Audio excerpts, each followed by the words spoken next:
such as the corner of West 59th Street and 7th Avenue, not a single taxi was moving. The only cars in sight were stranded, half buried in the snow. The virtual moonscape, which Manhattan was that Monday morning, prompted the concierge at Juan Diego's hotel to seek special assistance for the handicapped man. This was not a day for a cripple to hail a cab, or risk riding in one. The concierge had prevailed upon a limousine company, not a very good one, to take Juan Diego to Queens, though there were conflicting reports regarding whether John F. Kennedy International Airport was open or not. On TV, they were saying that JFK was closed, yet Juan Diego's Cathay Pacific flight to Hong Kong was allegedly departing on time. As much as the concierge doubted this, he was certain that the flight would be delayed if not cancelled. He had nonetheless indulged the anxious and crippled guest. Juan Diego was agitated about getting to the airport on time, though no flights were departing or had departed in the aftermath of the storm. It was not Hong Kong he cared about. That was a detour Juan Diego could do without. But a couple of his colleagues had persuaded him that he shouldn't go all the way to the Philippines without stopping to see Hong Kong en route.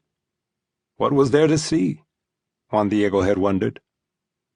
While Juan Diego didn't understand what air miles actually meant or how they were calculated, he understood that his Cathay Pacific flight was free. His friends had also persuaded him that first class on Cathay Pacific was something he must experience, something else he was supposed to see, apparently. Juan Diego thought that all this attention from his friends was because he was retiring from teaching. What else could explain why his colleagues had insisted on helping him organize this trip? But there were other reasons. Though he was young to retire, he was indeed handicapped, and his close friends and colleagues knew he was taking medication for his heart. "I'm not retiring from writing," he'd assured them. Juan Diego had come to New York for Christmas at the invitation of his publisher. It was merely the teaching he was leaving, Juan Diego said, though for years the writing and the teaching had been inseparable. Together they'd been his entire adult life. And one of his former writing students had become very involved with what Juan Diego now thought of as an aggressive takeover of his trip to the Philippines. This former student, Clark French, had made Juan Diego's mission in Manila, as Juan Diego had thought of it for years, Clark's mission. Clark's writing was as assertive or forced as he'd been about taking over his former teacher's trip to the Philippines, or so Juan Diego thought. Yet Juan Diego had done nothing to resist his former student's well-intentioned assistance. He didn't want to hurt Clark's feelings. Besides, it wasn't easy for Juan Diego to travel, and he'd heard that the Philippines could be difficult, even dangerous. A little over-planning wouldn't hurt, he'd decided. Before he knew it, a tour of the Philippines had materialized. His mission in Manila had given rise to side trips and distracting adventures.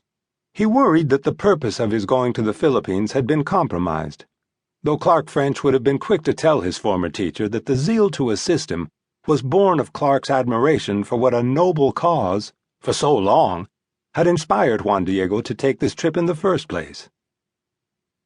As a very young teenager in Oaxaca, Juan Diego had met an American draft dodger. The young man had run away from the United States to evade the draft for the Vietnam War.